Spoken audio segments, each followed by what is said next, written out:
final of the men's lightweight pairs, won 12 months ago in Japan by Bo Hellenberg and Thomas Ebert.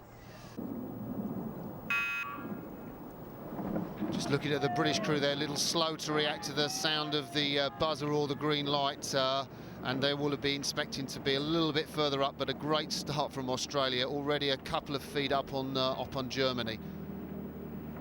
Yeah, this is really another stepping stone category, Martin. These men would, in a way, hope to be in the lightweight fours. They aren't, but they need to make their mark today to perhaps make that point clear to their coaches for next season. Absolutely, intensely competitive in the world of lightweight rowing. To get into this one rowing category in the Olympics, the lightweight men's fours, and this is the feeder boat for that crew. So it's really important, particularly at the World Championships now, 2 years to go to Beijing, to put your marker down.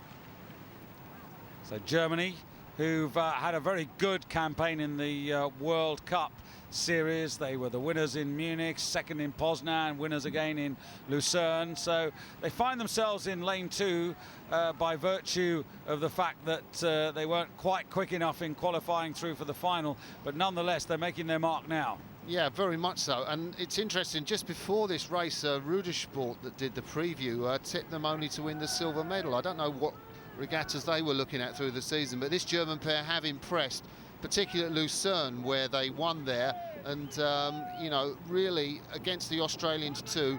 Class acts both of these crews. They're actually performing very, very well.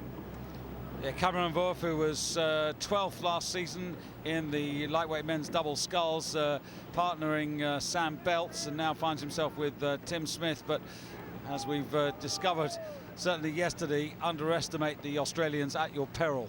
Yeah, absolutely. I do like the way these Germans row. They're very clean. Their blades are up off the water, which is a little poppily, and they also look quite relaxed. And that time they went through 500 meters in 1:32. Well, that is very quick. I mean, this wouldn't be disgraced in the heavyweight pairs event. And well, this is going to put them definitely, I think, around under 6:30 for this, which is a very quick time. Felix Otto from Dusseldorf in the stroke seat. Ole Ruckbrook from Hamburg. And they've almost got a length on the Australians. Now there we saw, just after talking to them being clean, that was a nasty little crab which the stroke man Felix Otto caught there. I think his bow man Ole Ruckbrook just sort of, his blade washed out of the water and the boat sort of clipped down on the stroke man, and so he caught his blade in, but doesn't seem to have disrupted their rhythm too much at this stage. Italy just getting themselves into the race. That partnership, silver medalists in the under-23 lightweight pairs, behind the British earlier on this season. Yeah, and that's a surprise to see these results almost reversed here coming through in the middle part of this race, because the British certainly commanding in that under-23 final. But no doubt here at the moment that crabs and all, that the Germans are still out in front. And what are they going through in 3:10 through 1,000 meters? Again, that's that quick pace they've kept up. Indeed, Germany 1:37.78 for the second quarter, and looking better than ever now, Martin, these two. Yeah, I think the stroke man looks in a lot better condition than Ole Ruckbrook, the bowman. He looks like he's dying. And, well, I don't know what they're going to have left in them for the last 500 metres, but at the moment it's all well planned and good. But it'd be very interesting to see who moves quickest in this third 500 metres. That's where we saw the move made by the Germans in the previous race, the men's Cox 4. Can these Australians put in a big move, or one of the crews behind put themselves in contention? Well, the gap hasn't widened at all, which must give a little bit of hope to maybe Spain and Italy, because those were the two crews who are pursuing most closely the front leaders. Cameron Worth here from Tasmania, and Tim Smith. At the moment, they're being held quite comfortably by the Germans. Yep, and it doesn't look comfortable in that water. There's a few little washouts, a few little taps of the water, and I think a mistake may sort of count on the medals in this race, because that's just a little desperate look by Tim Smith across. When are we going to get back on this German pair? Because we're putting everything in this third 500 metres. Yeah, they're just slipping back a touch now. But Felix Otto and his partner Ole Ruckbrook at the moment not being challenged. Yeah, and there's Otto saying something. I think they're going to be pretty happy with how they look. I mean, they know how to win, these guys. They've been in front at Lucerne and they're not phased at all. No one's come up in the third 500 metres, but well, the Spanish have moved on the Italians, and not the prettiest pair in the race, the Spanish, technically, but certainly very effective second half of the stroke. They're really pushing off the finish, and they're going to put the Australians under pressure.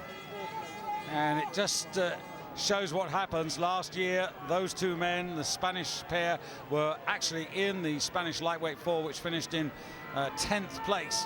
So they again are out to prove a point, and now the Italians accelerating on the far side. They're realizing that they've got to get back into this, and I tell you what, it's the Australians who are being squeezed really badly. They can't raise their rate, they've got no more pace to give, and both the Italians and the Spanish are going through the Australians as if it was a knife through butter. Yeah, Salvatore Di Somma, the Italian stroke, just had a look way back and thought, I can get them. And, well, essentially the Australians have put their challenge in the third 500 metres. They wanted to win gold in this race. They tried to do it, and they've blown up. Yeah, and the Spanish and the Italians really concentrating on each other. The Germans have flown, and I really can't see them being challenged for the gold medal, because Spain and Italy, and this is a great battle between the two, a real ding-dong battle, and they keep looking at each other. They're completely uncertain as to their situation, and now the Italians go again, and now the Spanish try to respond. This is a fantastic head-to-head fight here between these two boats. Yeah, gutsy, but the Germans out in front. I mean, you've got to say they're just looking back at this fight for the silver medal, and they're just really smooth. And Germany take the gold. Spain get the better of that argument, take the silver ahead of the Italian, and look at the gap they've opened up over the Australians. And then Russia, and finally Great Britain. A very disappointing final for them, but ahead of Italy, who tried their hardest. They were the fastest in the last quarter, Italy, 1:37 exactly, but they just couldn't get that silver medal. Gold to Germany, silver to Spain, and bronze to Italy.